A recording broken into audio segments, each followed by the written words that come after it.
making a decision is not a process, it's a moment. There is a moment when you choose, and then everything moving forward shifts. It's just a choice when you cut off all other decisions and say, this is the path forward for me right now. One of the biggest lessons in, if you're going into a situation that has the potential for a bad outcome, is to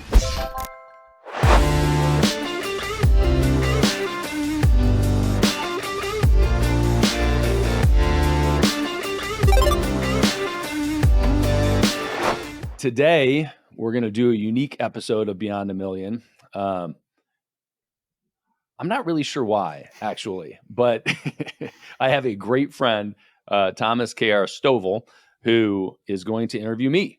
And we're going to dig into, I have no idea what, but it seemed relevant that at some point with Beyond a Million, people that are watching and listening got to know me and a little bit about who I am. So here we go. I hope it's not boring as hell. Thomas, thanks for carving out time. Thank you, Brad. And it's going to be hard for this to be boring because, and I say this sincerely, man, you are the most interesting person I know, period, point blank, full stop. And that's not for the sake of this episode. I was honored when you reached out and said, will I interview you? And I needed to check in to see if you'd asked other people first before I really took it in. And once I found out it was just me, man, I feel great about it. So there's three things, though, that I want people to really leave this episode understanding about you is like Brad the human, Brad the businessman, and Brad the adventurer. And I think you're probably my only friend who's an adventurer, like in the realest sense of the word. So let's actually start back in the day and tell me how you became Brad the adventurer. How did that happen? First of all, I'd like to say that I asked you to interview me because I knew you were going to call me really interesting. but actually, the reason that I wanted to have you interview me is because you are very good at digging in deep with people in general. Sometimes I find it irritating. In fact, when I'm with you, I'm like, oh boy, we're down this fucking rabbit hole already. But with us, we end up we end up having conversations way too late into the night because there's no ending point. And I think that most conversations are all conversations, but conversations are a two-way activity at least. And so our dialogue keeps me engaged and interested. So I love that. So really, I'm saying that to say that I just didn't want to get bored with somebody interviewing me. And I think if I'm talking to you, then I'm just going to have fun and it won't feel like an interview. I like it. Yeah. In terms of the question, how I became an adventurer, I grew up wanting to play sports. I wanted to play everything. And I wanted to have adrenaline rich things in my life, snowboarding, skydiving, whatever thing was new and exciting and sort of edgy. I wanted to experience life. I wanted variety in life. But I think that the pivotal moment where it went from that sense of just exploring what life has to offer to really pushing the envelope was in 2007. I was at a charity event. My buddy John Vroman runs this group called the Front Row Organization. And I go through these different periods of drinking or sobriety. And at the time I was not drinking. Even if I'm in long stints of sobriety, I hold true to the sentiment that charity events are much more boring if you're not drinking. And I'm walking around and I see a friend of mine, Carl Drew. And Carl was already way deep into adventure. I mean, he had climbed K2. He's climbed 50 mountains. He kayaked through the Florida Everglades by himself for 2 weeks. The dude's crazy. And so as I walked around sober, I ran into him and I said, all right, Carl, so what's the next crazy thing that you're going to do? And he said, well, I organized a few people and we are going to ride our bicycles from Los Angeles to Boston. And I laughed at him. And as I walked away, I thought, I know how to ride a bicycle. And that was my logic for pursuing that particular adventure. But this going from never being on a road bike ever before in my life and thinking, oh, I can ride a bicycle, I can do this, to riding a bicycle from Los Angeles to Boston, I think was really the entry point to real adventures and figuring out what could be gained from going through adventures or participating in them.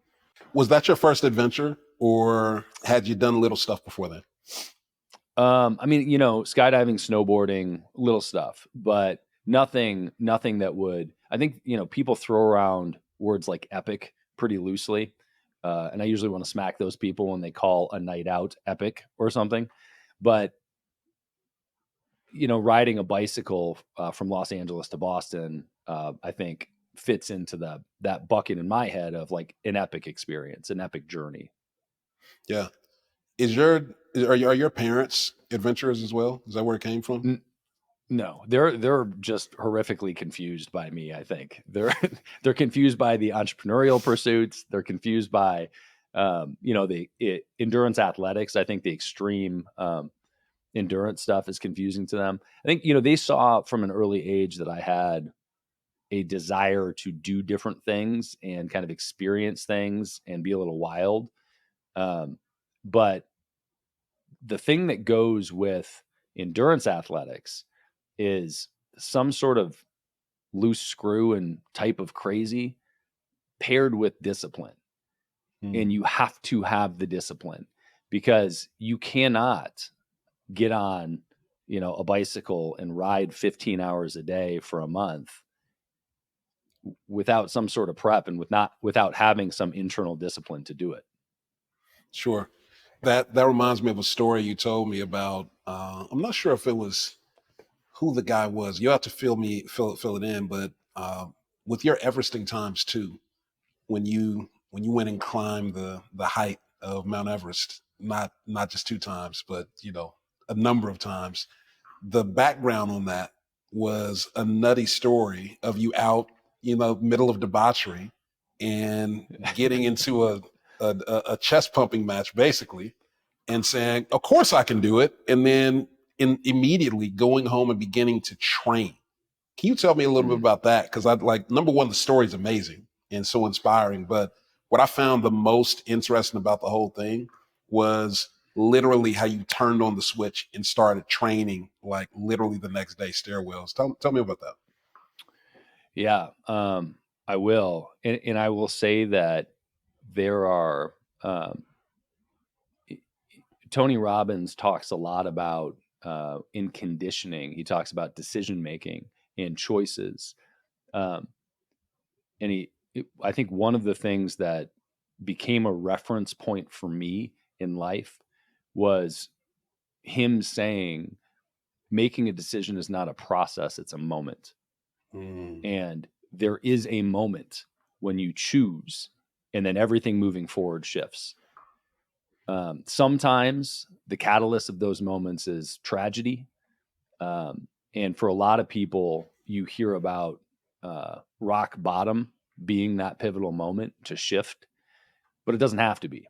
It's just a choice when you cut off all other decisions and say, this is the path forward for me right now.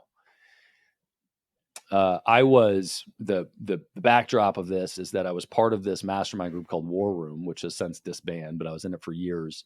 And I was standing in the back of the room drinking tequila, as I do sometimes.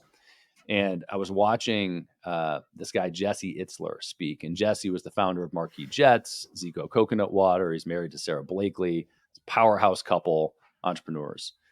And he's talking, and he also is known for doing some endurance running. He did a 100-mile run at one point, which was like a huge mile marker for him.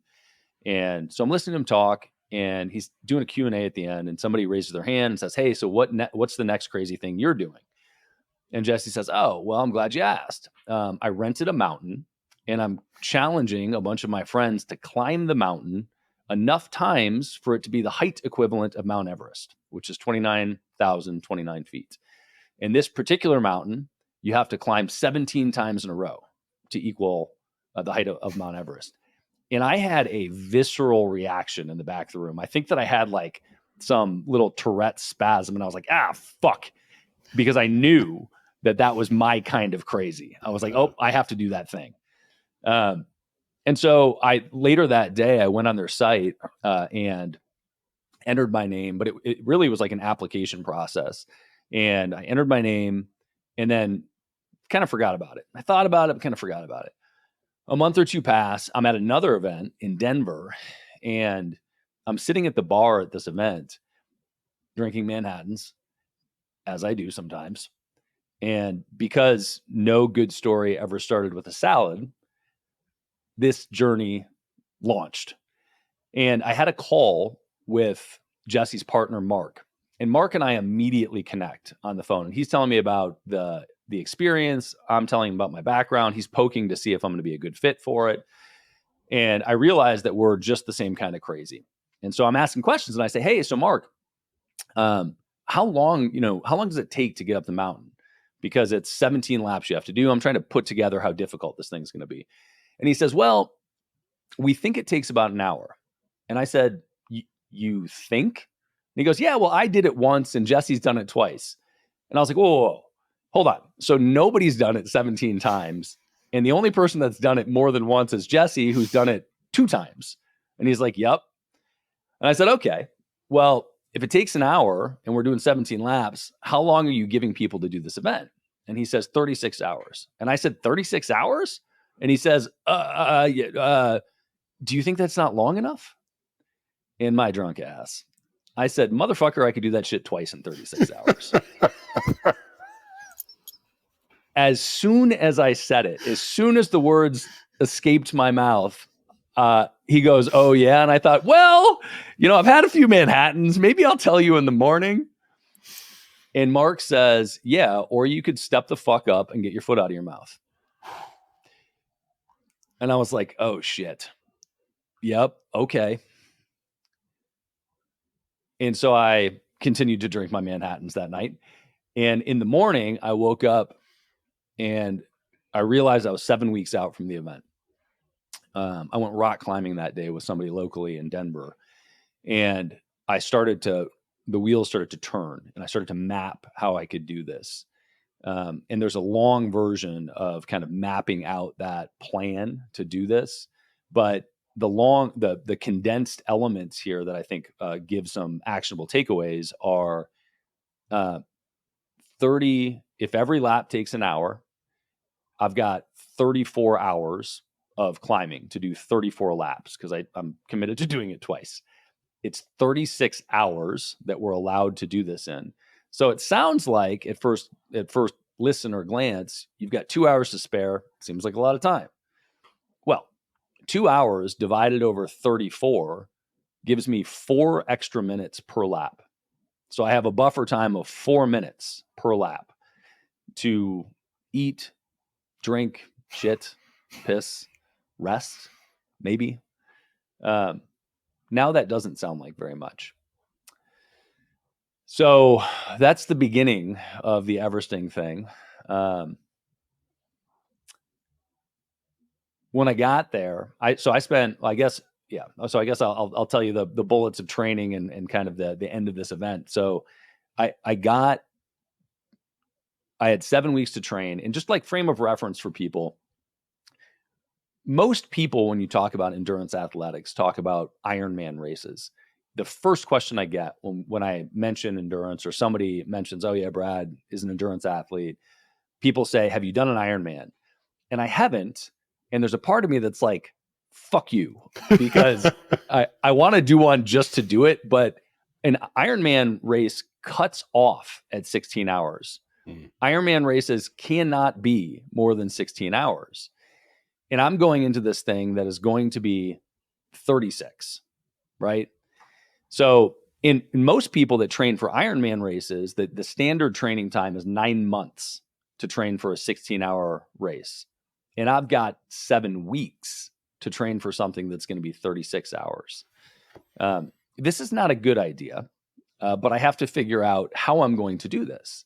So I start to break it down. And if you do too much too soon, you get injured, and that ruins everything. So the first weekend, I start climbing stairs, and I basically need to get my endurance level up as quickly as I can.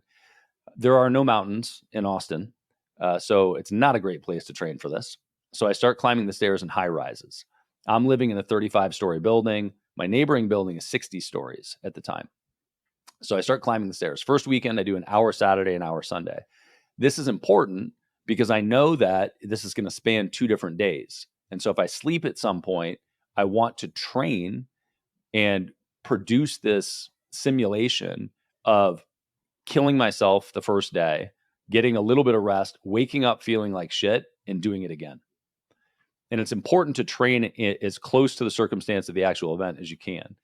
Next weekend, I do 2 hours Saturday, 2 hours Sunday. And I'm doing stuff in between, right? I'm training every day in between. The following, I do 3 hours. Then I do 4. Then I do 6. Then I do 8. And the weekend that I do 8, I actually go out to Utah to climb an actual mountain to get acclimated to that actual thing and get my, calf muscles, my shin muscles working on the actual incline pace or incline grade. And I'm doing crazy shit because I know I don't have enough time. So I'm wearing an oxygen deprivation mask. I've got a weight vest that I'm using in the stairs. And I'm shooting videos this whole time, which are just me in a stairwell, of sweat, brutal. So I don't get injured. I finally get to the event. And at this point, I've kind of mapped everything out. But the event is not made for somebody to do it twice. So they're not accommodating me in any capacity. And as we go up to the event, I'm talking to Mark and talking about like how can we manipulate things a little bit to make this possible for me or plausible. And everything's going the opposite direction. It's like a new hurdle pops up. The mountain, the first night, they kept the mountain open through the night. So the way this worked is you would run up the mountain and then you would take a gondola down, run up the mountain, take a gondola down. They couldn't get a permit to keep the gondola open in the middle of the night. So the first night we'd run up the mountain, and as soon as as soon as dark hit, 8 p.m. or something, you would jump in an SUV and take that down. But as you might expect, the speed at which the SUV drivers drove would vary wildly, and they didn't know how many people were going to go straight through the night. This is a brand new event. So, and I'm the only idiot that's trying to do this twice. So I'm like heavily concerned with how long it's taking each driver to go down. Because remember, I only have 4 minutes per lap. So I go through this whole thing through the night where I'm tracking the time on every lap. And sure enough, each lap is taking about an hour. I go from 2 p.m. on Friday all the way through the night until about noon on Saturday. And so at this point, I've been going for 22 hours. And I've been awake now for 32 hours or something, 30 hours. And at this point, we went from 45 degrees in the middle of the night to 85. And I'm still wearing this full black, armor and a hat. And I'm just going. And I start to get this shooting pain in my left leg. Like every single step, I just get this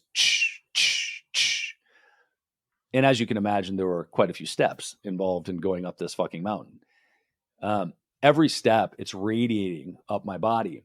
And I start to think, I wonder if I'm going to do permanent damage to my knee.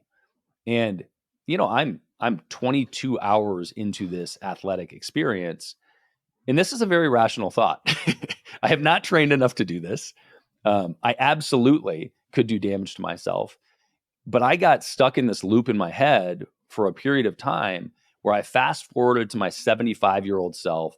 I'm walking around with a cane, limping, and I run into somebody and they say, hey, how'd you hurt your leg? And I say, well, I felt like I needed to climb this fucking mountain 34 times in a row when I was 35 years old. And I think that's a terrible thing to have happen. But when I started training for this event and I knew that I had 7 weeks to do it, I decided that not only was it okay if I got injured doing this, but it was likely that I was going to. And that decision before going into the event is what released that thought from my head after 22 hours of endurance, with this agonizing pain in my knee. It's okay if I get hurt doing this. It's likely that I'm going to. And I stopped thinking about it. The pain didn't go away, but the ruminating thought of should I quit went away. And one of the biggest lessons in, if you're going into a situation that has the potential for a bad outcome, or the likelihood of a bad or challenging dynamic, is to decide before you start how you're going to handle that thing. Pre-plan for what I like to do is pre-plan for the worst case scenario, but kind of let that one go because the absolute worst is rarely going to happen. I like to pull it in and plan for the likely worst case scenarios. You do need to know what you're going to do for the likely worst case scenarios. Beyond a Million is brought to you by Easy Pay Direct. If you're an entrepreneur and you are still using a product like Stripe or PayPal to accept payments, it is time to find out why the largest names in your industry would never consider doing that. Check out easypaydirect.com/BAM to find out more. So you fast forward through that, and about an hour later, I get delirious. I didn't sleep through the night. I don't do well not sleeping. Didn't sleep through the night. And in retrospect, I realized that this is a nutrition problem. I was not fueling properly or hydrating properly. Thought I was, but I am now like mentally not there. And so I'm going up the mountain on lap 22, 23, 24. And I remember passing people and I would talk to them. And then afterwards, I would think to myself, did I say that out loud or was that in my head? And then I would keep going and I go, am I talking to myself out loud right now? And I'd touch my lips because it was not clear to me if I was verbalizing or just having internal dialogue. So I get to the top of the mountain and somebody sees me doing some weird shit. Like one of the staff members sees me doing weird shit on the mountain. And I get to the top and Mark is there. He's one of the organizers. And he grabs me by the shoulders and he goes, hey man, how you doing? And I was like, I'm fine, man. And he goes, are you within yourself? And I looked at him and I was like, Mark, I don't know what the fuck that means, but I got to go.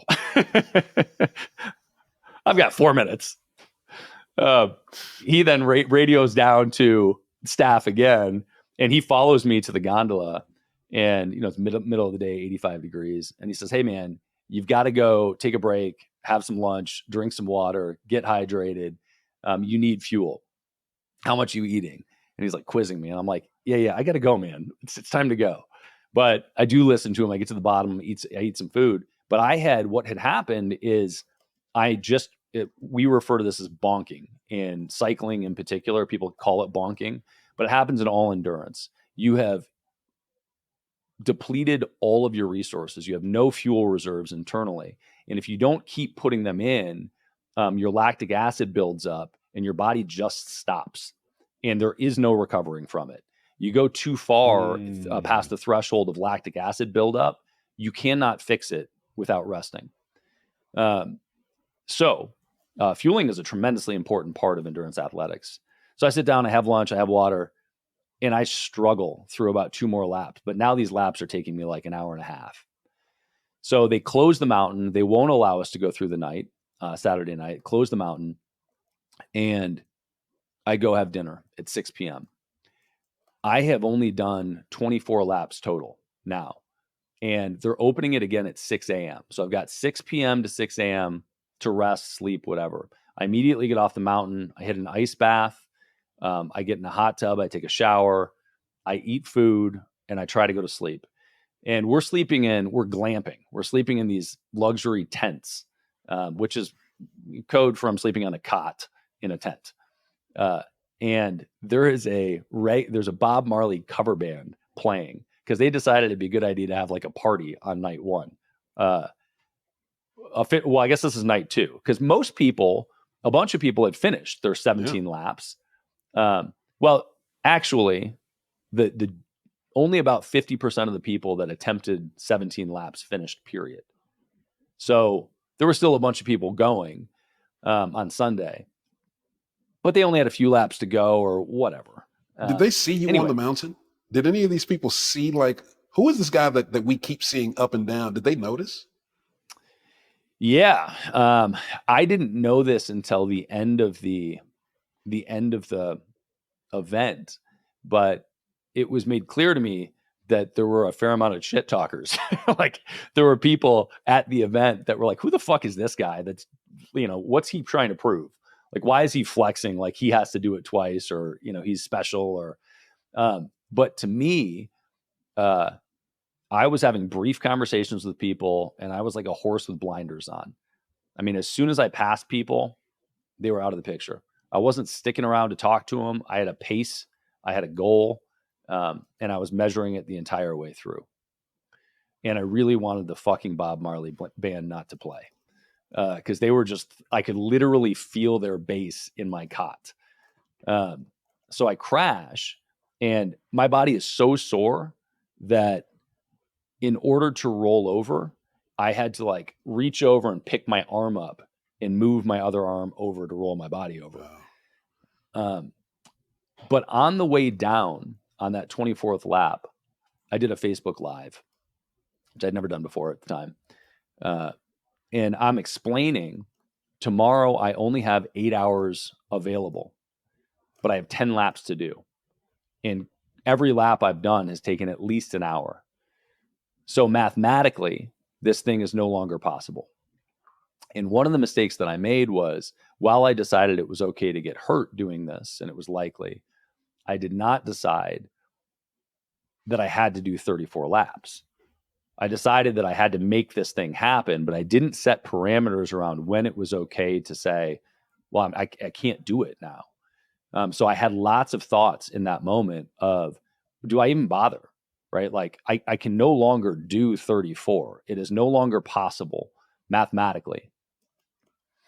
So as I'm coming down, I have a bunch of people in the Facebook chat that are like, rah, rah, you can do it, sitting on their couch. And I'm like, this is not a motivation issue. This is math. This is just math. Like, I just can't do it anymore. It's not possible. But I had two people reach out. One of them called me, Cameron Harold, left me this 5-minute message about voicemail around creative ways to potentially get this done. Taking a helicopter down, going through the night, like all these things, just brainstorming. The other was this guy, Curtis Christofferson. And he texted me, and what I remember of the text is not totally accurate, but what I remember was basically him saying, hey, so I know that every lap's been taking you an hour, but if you just did all of them in 30 minutes, you could finish it in time. And I'm so dismissive in this moment. I'm reading it as I get off the mountain, and I'm like, this motherfucker. And I just kind of like swipe, get out of here, do the ice bath, shower, sleep. But I wake up at 5:30 in the morning to go hammer as many calories as I can and hit the mountain again. I do, eggs, pancakes, and a protein shake. And for people that haven't done endurance, the last thing you want to do while you're in the middle of these things is eat. Your body is not able to digest the calories the way they do when you're resting. So in the morning, I'm trying to stuff in as much as I can, because during the event, you burn about 800 to 1,000 calories an hour, but you can only digest something like 600 calories. So when you're in movement like this, so you are necessarily operating at a deficit once you're past about 4 or 5 hours of exercise, maybe 3 for some people. It's like a marathon, you can do with no fuel and make it happen. Anything longer than a marathon, fuel becomes a really, really, really relevant consideration to the equation. So I get to the starting line at 6 a.m., powered down some food, and I think about Curtis's words. And I think, all right, well, I've got 10 laps to do. There's no way that I can do this, but let me see how fast I can do one lap. Let me just pretend that I'm only doing one and see what I can do. So I bust out of the gates running, literally running, and the incline gets super steep. I just keep going, pushing it. My heart is now like bursting out of my chest, just thumping. The grade continues to get steeper. I'm climbing, I'm moving. I'm dripping sweat. And I finally get to the top, out of breath. And I look down at my watch, 32 minutes. And I think I have this like split second of celebration in my head. And then the rest of that second was, well, I can't fucking do that 9 more times. So I get in the gondola, take it down, get to the bottom. And the gondola ride down is a mixed blessing because it provides a little rest and solace, but it also lets all the lactic acid settle and your body cools off. So every restart is a little bit more of a bitch than it needs to be. So I go to the starting line again, start running up the mountain, and I think, all right, let me just see if I can do it one more time. Heart's racing, pumping out of my chest, dripping sweat, hyperventilating almost to the top. Look down at my watch, 31 minutes. Same thought, except I have no celebration this time. I just think, well, I can't fucking do that 8 more times. So I go down and the day continues like this. Every single lap, I just think, let me see if I can do one more. And I keep waiting for my body to give out. I keep waiting for the moment when I'm not going to be able to do it. But I'm also now being more deliberate about cramming calories into me and pounding water every time I'm going down in the gondola and while I'm going up the mountain. I get to about 4 laps remaining, and now the math is almost there. And so I'm coming down the gondola with 4 laps remaining, and there are people in the car, in the gondola car, and they're like, I'm like, hey, how many laps do you have left? And one of them says, oh, I've got 1 left. Oh, I've got 2 left. And they're like, how many do you have left? And I was like, 4. And they all just get silent. And they don't know that I'm doing it twice, right? And they just get silent. And I was like, that sounds like a lot, doesn't it? And they were like, yeah. And I was like, yeah. And I just kind of sat there with it. But I knew in that moment that it had become possible. And so I run up for the 4th lap. Same thing. I get around the 30-minute mark. Now I'm coming down at 3.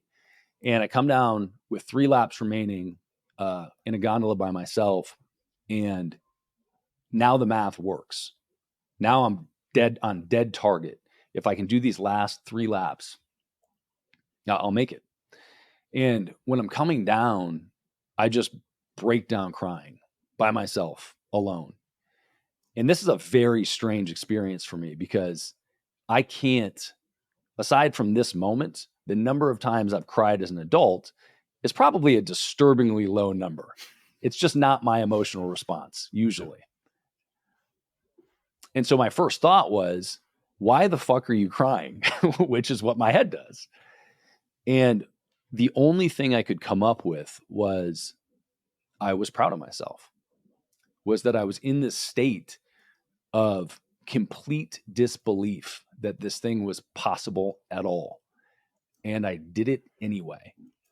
And I made it happen.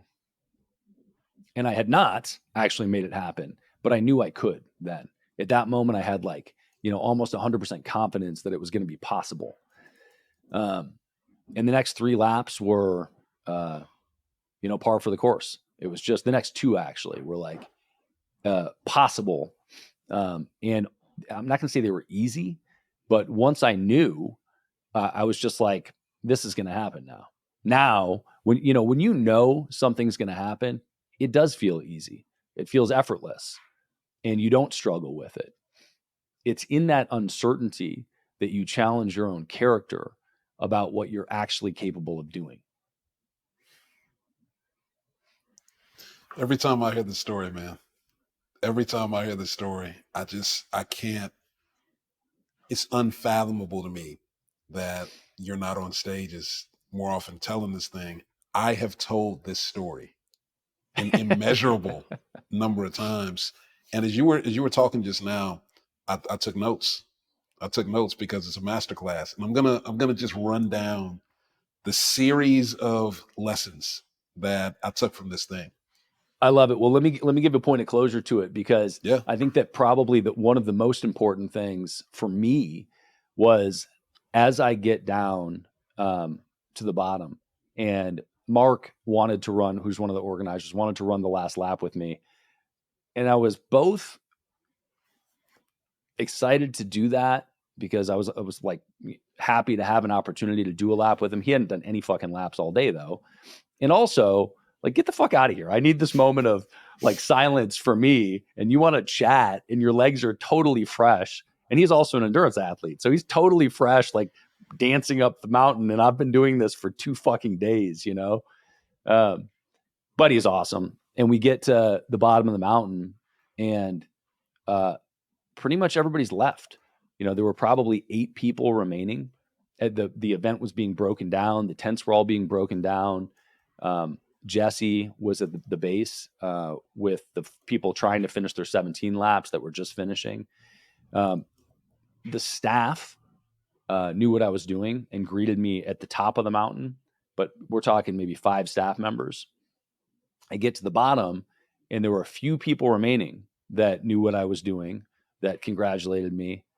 And Jesse said to me, yeah, this is when he said, yeah, there were a lot of naysayers, you know, a lot of people talking shit. And I was like, and then he said, but, you know, your actions speak for themselves. And I was like, were there? You know, like it didn't hit my radar at all that it didn't matter, right? I was in my own world. But I spent about 10 minutes talking to people. Then I went to my tent, packed my shit up like an adult, drove my shitty ass rental car back to my hotel room, went to the hotel bar to get dinner that night, went to sleep, got on a plane, went to the office the next morning. And I bring that up because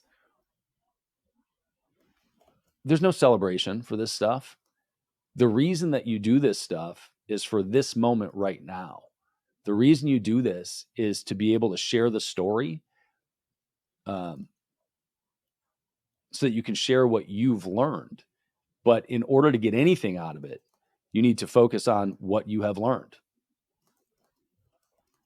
And every time I tell the story, I remember, right? Which is super valuable to me because it pulls back that emotional state and some of those stories for myself. But I would love to hear what you wrote down. I'm going to tell you in a minute, but the other thing that always hits me when I hear this story is like, number one, yeah, it's amazing. It's inspiring. You have that moment where you get a random text from a guy, just go twice as fast. Look at this, you know, I can't imagine, you know, the flippant, you know, just go twice as fast. Okay, right.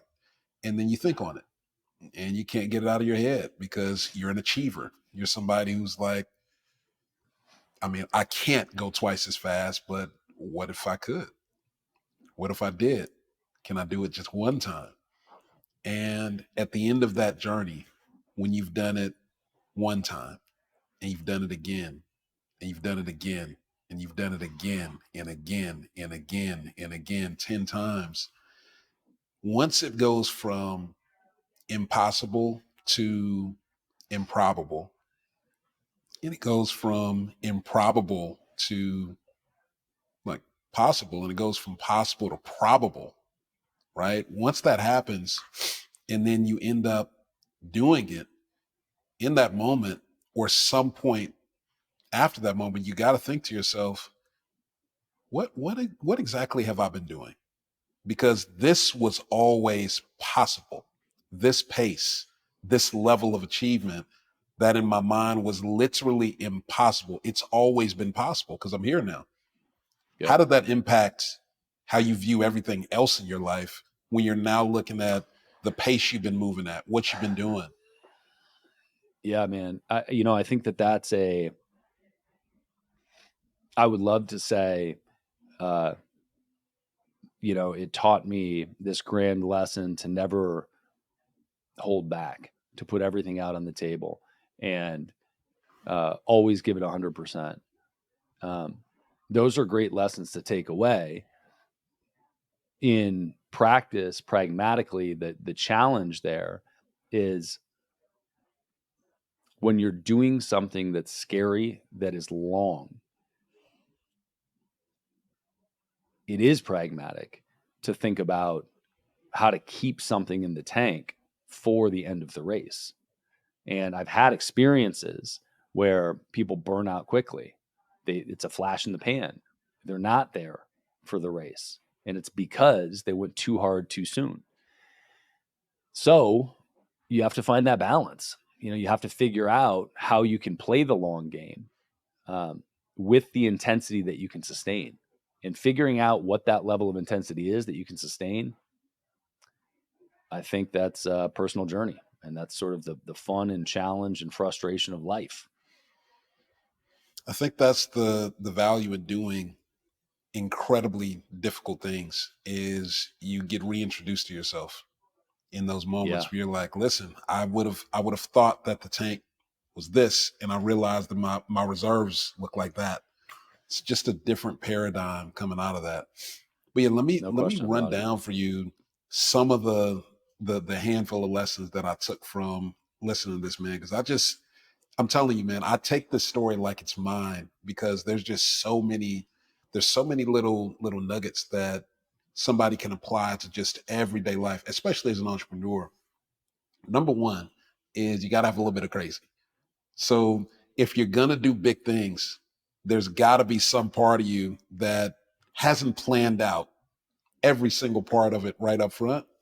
You say, I can do that, right? But there's some level of background of accurate thinking. You didn't just pull this out of the hat. You might have, kind of overstepped a little bit. However, you've climbed mountains before, right? This wasn't your first time climbing a mountain. You've done extreme sports before. This was an extreme endeavor. So there was accurate thinking inside of that little bit of crazy.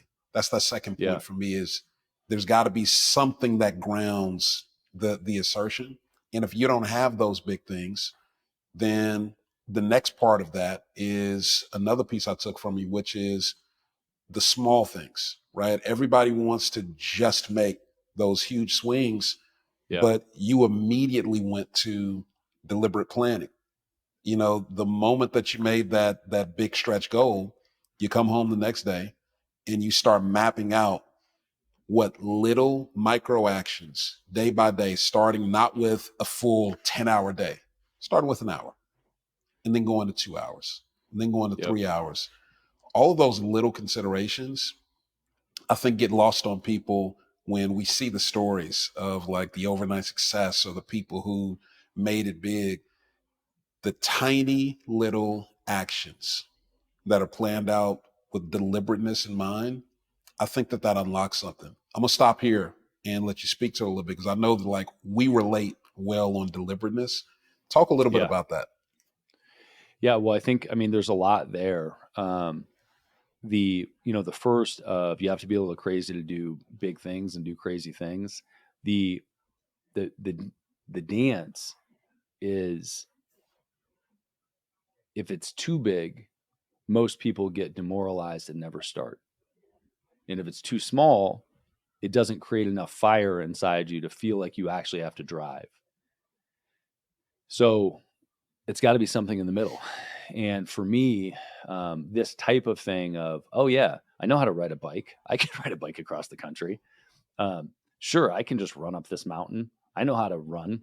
I know how to climb up a mountain. It's just moving, but as you start to, and I think that the point there is that you don't have to have all the answers on the front end. You just need to know that you can start the journey and put together the pieces, and maybe it's possible. And the other thing is, you need to fucking start. A lot of people, it's very popular when people want to run a marathon to follow a marathon training program. And when they do that, and there are a ton of these out there. I mean, you Google marathon training program, most of them are basically the same. And the people believe that they have to do that training program to do a marathon.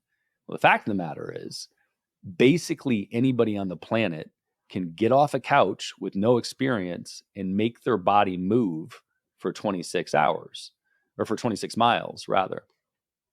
Now, how long it's going to take them and how much it's going to suck afterwards is really variable, but they have the capacity to do it.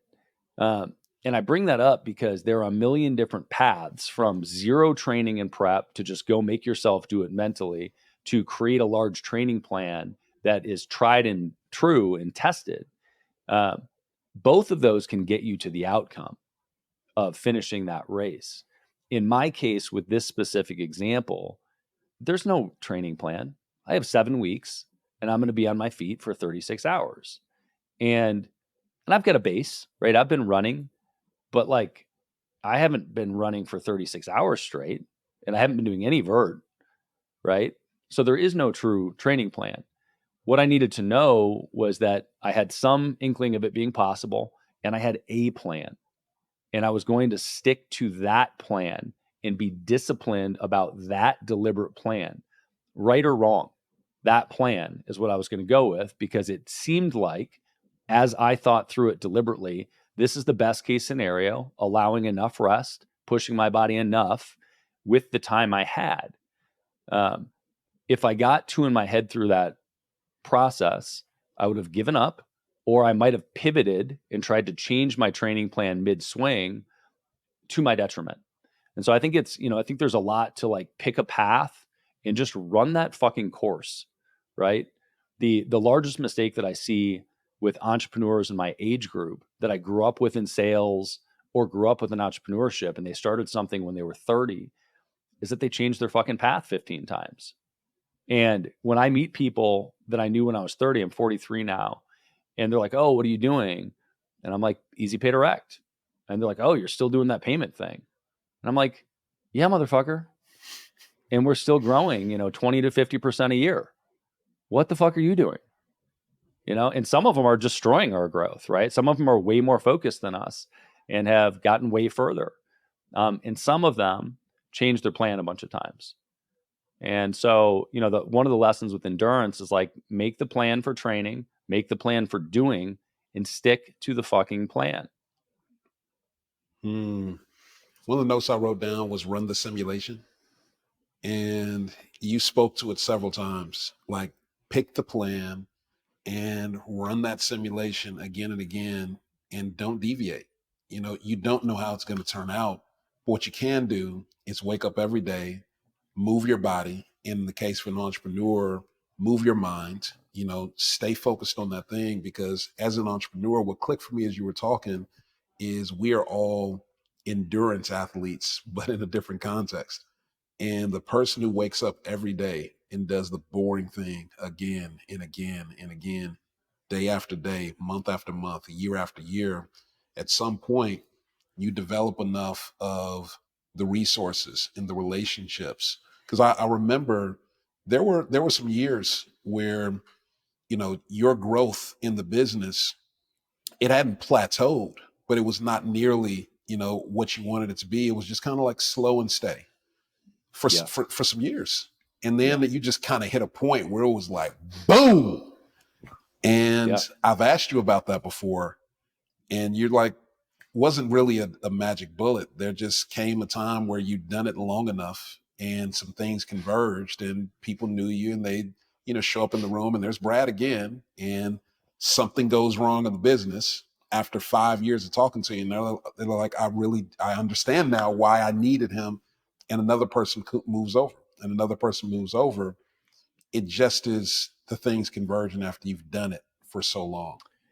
Well, I'll add some color to that. So first of all, this endurance event was during one of those flatter years. And so it was during one of these times when we weren't growing as much. And it was a distraction in no uncertain terms. Had I not done this, I would have lost a tremendous amount of understanding of myself and what I'm capable of. And I would have lost a tremendous amount of relationships that I was able to deepen through both the actual event, but the story of the event. But the business would have been further along. Or this taught me lessons that I can apply directly to the business, and after doing this allowed me to drive the business more. I don't know. But what I do know is that the largest pivotal point with Easy Pay Direct in changing the trajectory from a few flat years early to consistent growth was refocusing on the basics. And I was talking to a coach of mine about sort of the client experience. And we're very deliberate about looking at our client experience from the initial ad they see, or a referral that brings them in, or article that they read. A ton of our business comes from SEO and partnerships, all the way through to what their experience is after they've been with us for a year. And that client experience had some gaps. And I was talking to my coach, and I was kind of waiting for my operations person to do some of these things and plug some of these holes, and it wasn't happening. And part of that's just me not doing effective leadership, not being good enough at it. And obviously, I wasn't getting what I wanted to or expected from the operations person, but as a leader, you have to own that shit. And my coach said, "How long would it take you to just do it yourself?" I was like, "I don't know. I mean, like, I'd have to drop all other priorities." He was like, "Well, how important is it?" And I was like, "Pretty fucking important that we have a clean client experience to convert clients and take care of them." So, and I said, "It'd probably take me 2 months, 3 months." And he said, "Okay, well, why don't you refocus and just do that?" And so we did. And that refocusing on that client experience was the catalyst to move from a few flat years to this accelerated growth curve of, initially it was 50, 60, 70% a year. And then as we got bigger, those increases are tougher, but that was it. It was refocusing on the basics. That brings me to my next point from your talk, which was intentional constraints. And focus, having a coach who brings up the thing that you already know, like how important this thing is in the business, but there was a reason why you weren't necessarily taking those actions. And ultimately, you can't see the picture when you're in the frame, which is why you got to have people around you who can point that stuff out. But even when the coach said it, you could have done what most of us do, which is, 3 months to do that. I'll find somebody else that, the person who I've hired's got to step up. You could have looked a million different ways. What had you actually hear that and say, "Yep, I'm going to actually do that for the next 3 months"? The same kind of thing that had you say, "Twice as fast? Can't do it 10 times, maybe one. I'm going to go all in on that thing." What is that? Well, I can tell you the specific moment with that, but I will say that one of the scariest things as I've continued to grow and expand and do more things is allocation of time. I'm afraid of investing my time in the wrong thing. I'm afraid of wasting time. It seems like the worst mistake that I could make is to piss away time.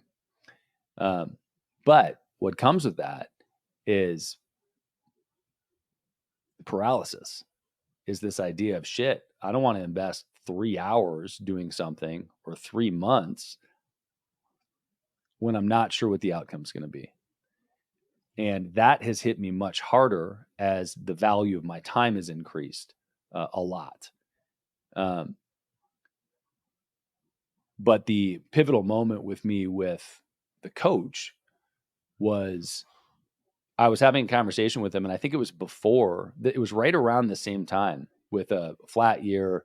And I was talking about selling the company, and he said, "Okay, what would you do if you sold?" And I was like, I don't fucking know. He was like, "Well, think about it." And I was like, I guess I'd probably start another company. I said, "Okay." So, "Well, how long do you think it would take you to get to this same point?" And I was like, "Yeah, I would definitely do it faster than I did it the first time, but maybe 3 years to get here." And he said, "Okay. So it's going to take you 3 years to get back to this place." And he said, "What's going to happen?" And I said, "Tell me." And he said, "You're going to spend 3 years rebuilding something. You're going to do it quicker, and you're going to have the same fucking problem you're having right now. The problem isn't the business, it's you. You don't know how to move through this phase." And I was like, "Oh shit." You're right. You are positioned in the absolute best way possible to solve this problem right now. You have built an ecosystem around you. You have all these moving parts that are already moving as a machine. You can focus on just this problem and learn how to move through this right now better than any other time. Or you can rebuild the whole fucking thing over 3 years and get to the same problem. And what that was why I decided to spend 3 months working through that stuff that for whatever reason I've been bucking. But it was also a huge moment for me to understand that I am building the company to get better as an entrepreneur and continue to grow and learn.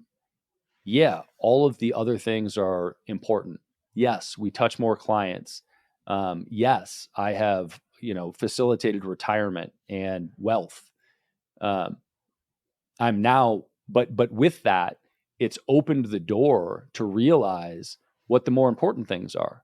And the more important thing in business for me is learning, understanding, growing, and also much more leverage. Like now, today, it's tremendously interesting and important to me to figure out how to make the staff wealthy. And that's exciting.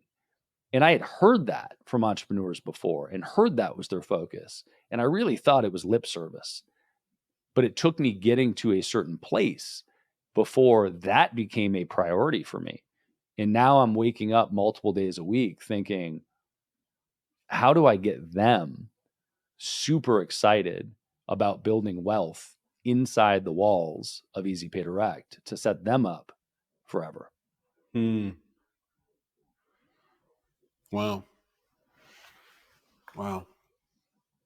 You bring up a point where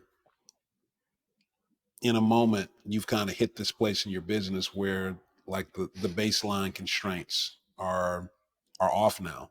Survival is no longer a concern. Abundance is actually here, right? And it's on autopilot and coming in.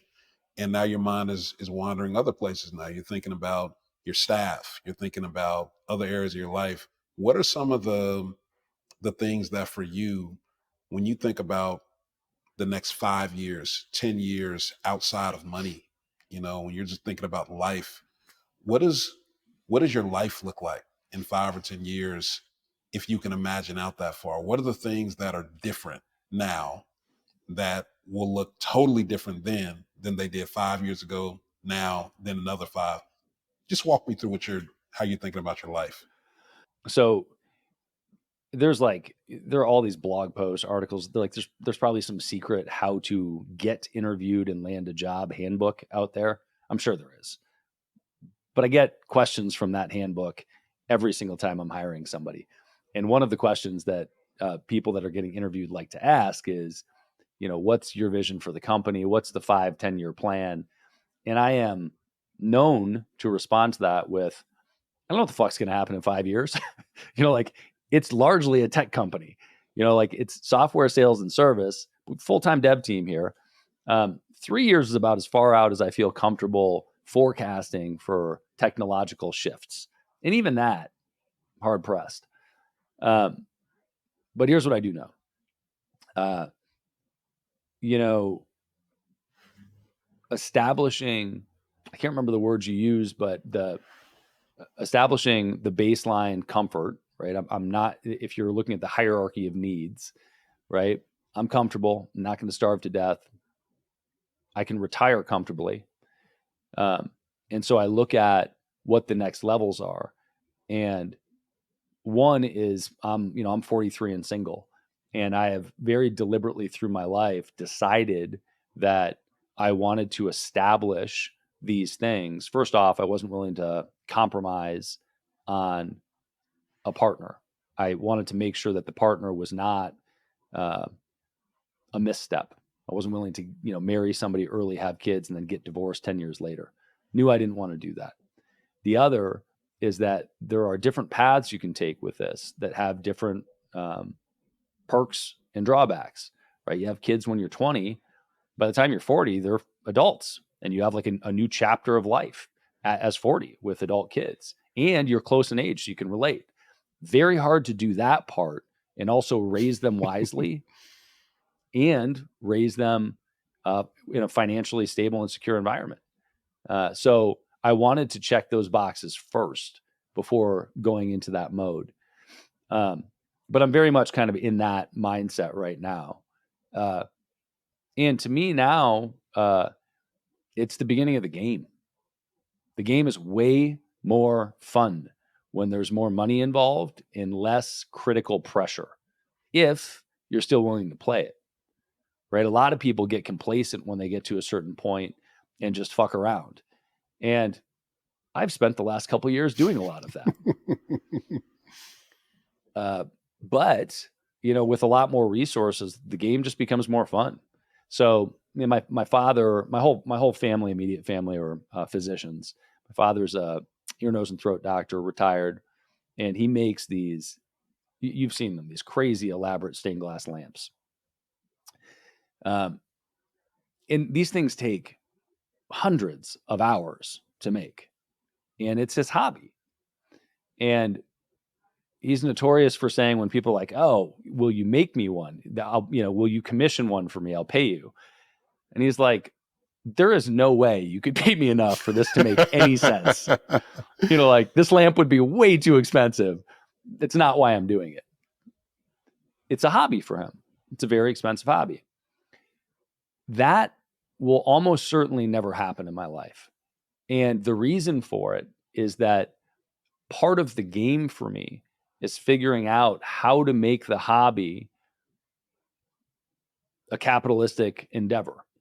And I know lots of people that feel like if you put a business model around it, it takes the fun out of it, and that it makes it no longer enjoyable and it's a business. And I would challenge that person to think about a way to create the business so that it doesn't do that for you. You don't have to run a business to maximize ROI.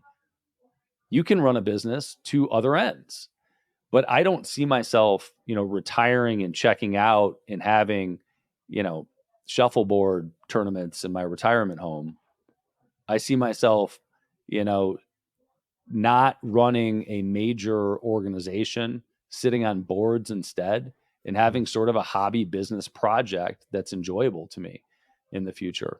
And I think, you and I are very in line on kind of the experiential, environmental component of that, where like, who you're around, the people you're around, are amplified by the environment that you put them in and the circumstances that you put them in. And businesses that revolve around that kind of thing are sort of an interesting next chapter of life, because they're very difficult, time consuming. But if you're not focused on maximizing ROI or getting rich with them, that sounds super entertaining as the next chapter. Yeah, there's a book called, you probably have read it already, called The Art of Gathering. You read this? I have not. No. I think the author's name is Priya, maybe Shah. I know her first name is Priya, but she talks about this concept of being really, really targeted and specific. So when you're creating a gathering, right, having even one person in the room who's not the perfect fit, who's not a clearly aligned, like, this is what we said, these 5 things must be true for this person to be in the room. If 4 of them are true and 1 isn't, it's a disservice to that person. And it's a disservice to everyone else to have that person be there. And most folks would look at gatherings like, well, what's the big deal? They if they're not a perfect fit, they're mostly in line. But what happens is that person, when they're there, they can't get the full value because they don't have whatever background or body of experiences that they need to be in the room. They also can't offer the same value to everyone else. And the more that you compromise on those small things, the more that room just begins to erode in the value that could have been there. And we talk all the time about curating rooms of people, and most people don't care about those details. But when you have a room, I know you're a relationships over revenue guy, so that's what I am as well, which we've always aligned on that. It's so rare you find those rooms, but the higher up the food chain you go, you find more of those rooms where people do really care about that stuff, because your time is literally the most important thing. So if you're going to sacrifice 30 minutes, an hour, when you could be with family, you could be working on something substantial, having those rooms that you can trust makes a big difference.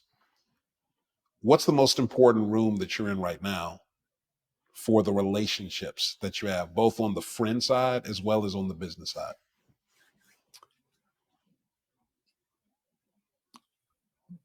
I mean, this is going to sound like some woo fairy bullshit, but the most important room I'm in is my living room alone in silence.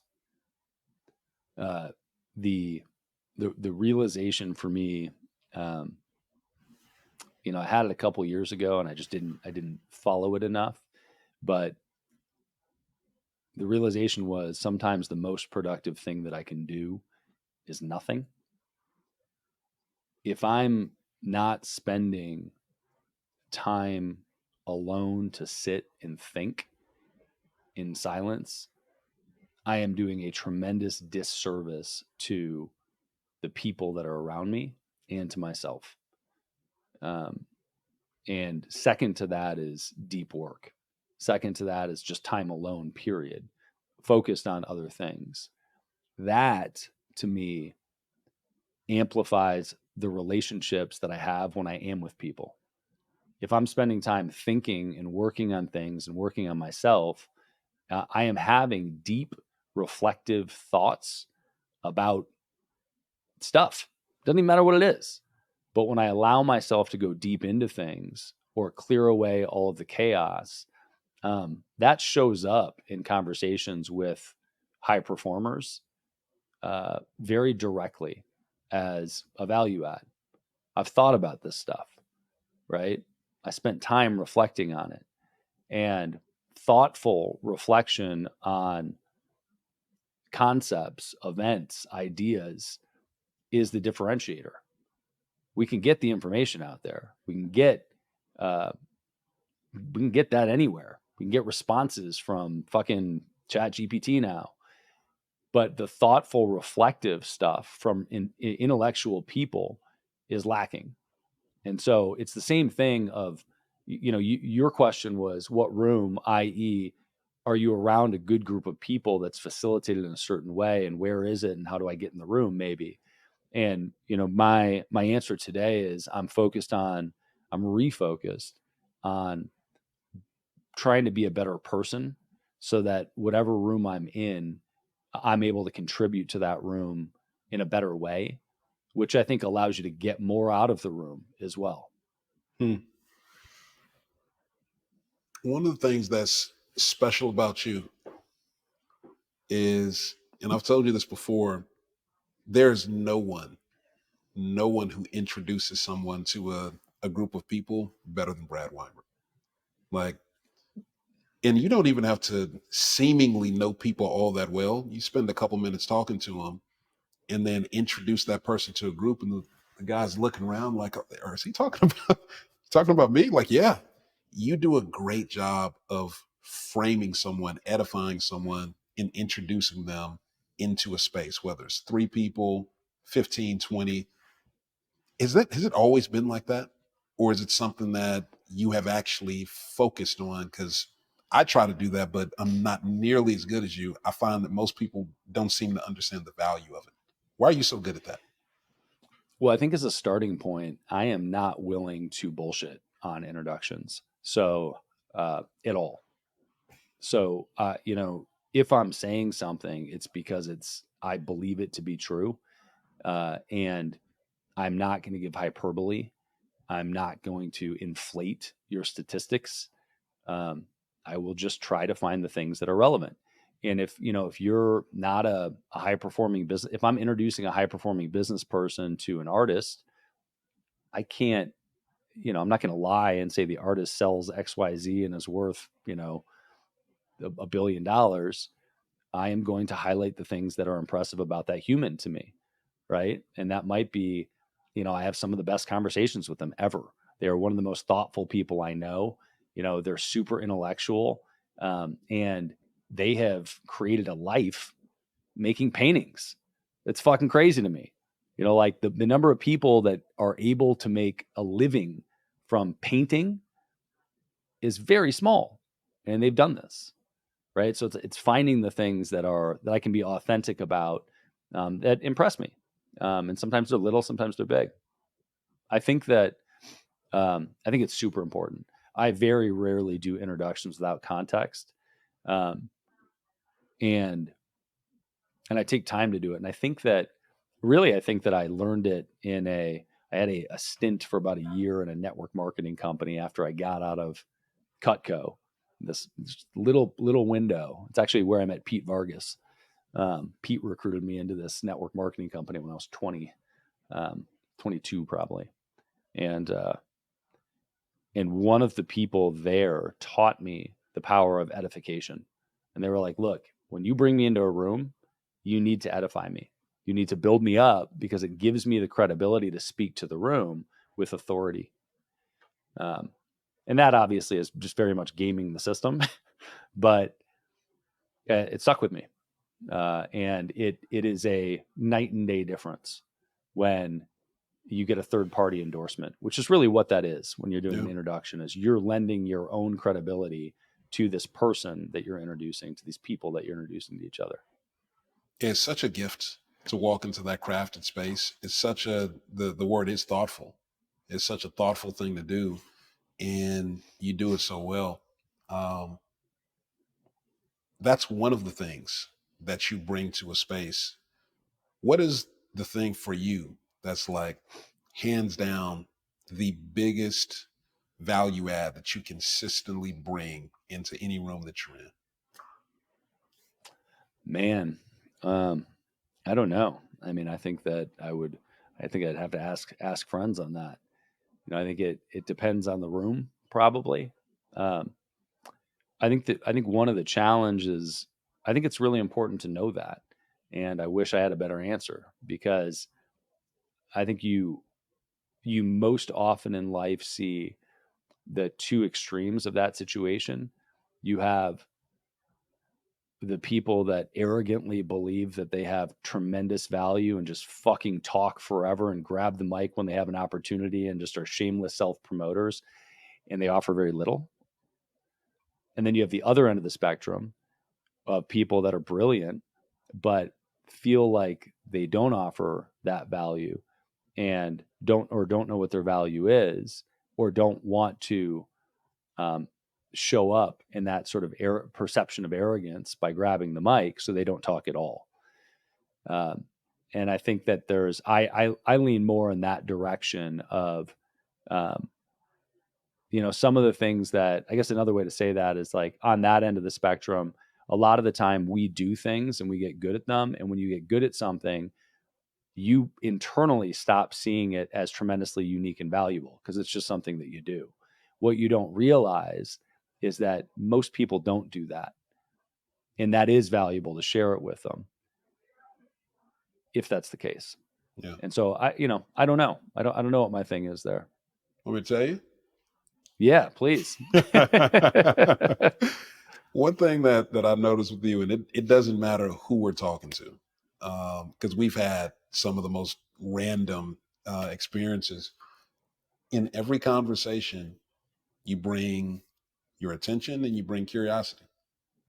There's it's probably less than 5 times, and I'm actually just throwing this out there. I can't think of any, but there's probably less than 5 times where I've been in a conversation with you, with another human being, and you're not actually some form of present and actually like having a conversation to the point where you can recall things that they've said a moment or two earlier, and I actually ask them about it. You ask follow-up questions.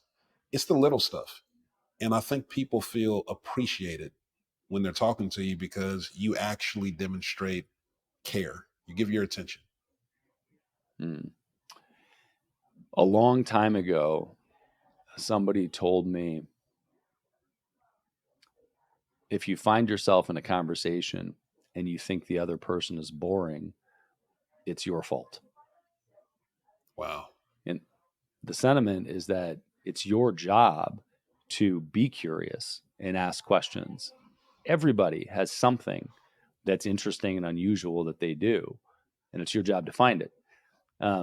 I do not see myself as the person that is endlessly curious, that is asking all the questions. So it is flattering to hear that, because it is something that I work on and want to work on. I think that, it is amazing to be around curious people that are intrigued and lifting up the little rocks to try to find something.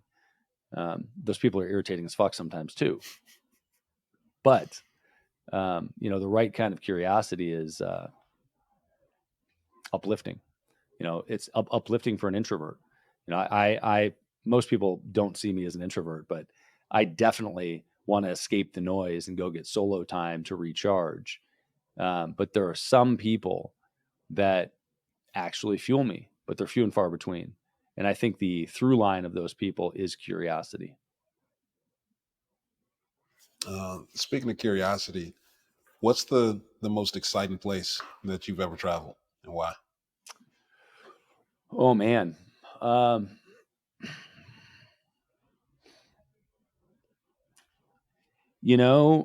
I think that you've got all these different criteria, right? It's like I went to Antarctica a couple years ago.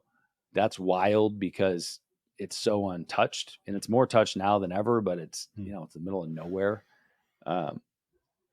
When I think about that question, for the most part, I think about aesthetic qualities, right? Where something's like astoundingly beautiful. And Patagonia is probably the place for me on that front. So on the tail end of Antarctica, I went to Patagonia with Cameron Harold and his wife Ashley, and we just like stomped around Patagonia for 2 weeks. Patagonia is like a third world country. I mean, it's we were in Chile, and you leave the airport, and within about 45 minutes, you go to dirt road. But it's not like nice packed dirt road. It's like a fucking washboard. Like it's like, and I initially, when we first hit this, we're going probably 40 miles an hour, and you feel like you need to slow down because of that noise. And you think, well, I can't wait for this to be done. And then you realize that's what the road is for the next 6 hours. And you're just driving. Just driving on that. And, it's not the States. There's no guardrails. You're whipping around mountains, sheer cliffs. But the glaciers are melting into these crazy turquoise blue lakes that are massive, that you can't see the other side of if you look long ways, that you can drink from because they're so pure. Wow. Right. That are foggy from all of the minerals that are in them. It's amazing. It's a gorgeous, gorgeous place. Waterfalls everywhere. It's beautiful.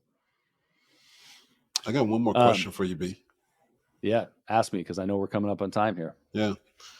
So what's the most important thing that you want to leave people knowing about you? Like, it might be something that people really just don't know at a glance or wouldn't assume. What's the one thing, if they don't know anything else about you, whether it's about you as a businessman, as a human, whatever, what is that?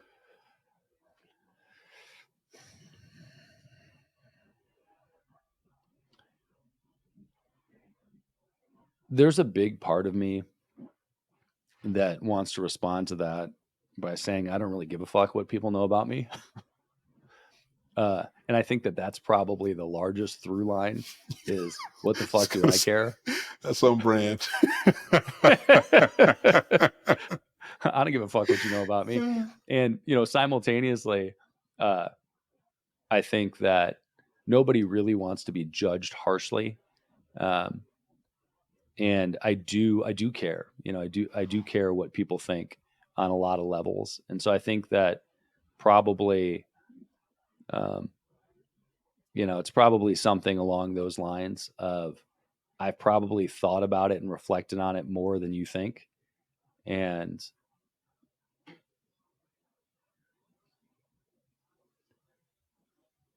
I'm probably on the other side of your judgment before you even made that judgment. It's a really human thing, bro, to share that. It's like not some huge insight, just like, hey, I'm actually a little bit vulnerable over here. Oh, so special. Hey, man. Um, I just want to say I appreciate the time. I love you, bro. This has been great to just get to know you, honestly. I love you too, man. Thank you so much for carving out time to talk. It's it's weird to just talk for an hour and a half. But it's funny because when I saw it in the calendar today, and I was like, I was in a meeting with my director of marketing. I was like, oh, I just get to talk to Thomas for an hour and a half. Yeah. that was my response. It was like, normally when I go into these, I'm like, I have to be on. I have to be so focused, and it's a deliberate effort, right? And even if I'm excited about the conversation and the guest, it's a deliberate effort. But our time, it's exciting to fucking hang out with Thomas. Yep. Love it, man. Well, let's get some FaceTime in person sometime soon. But this was great. I appreciate it. All right, man. Either you pop on the plane here, or I'll come down there. Let's figure it out. I love it. Thanks, Thomas. All right, brother. Talk soon.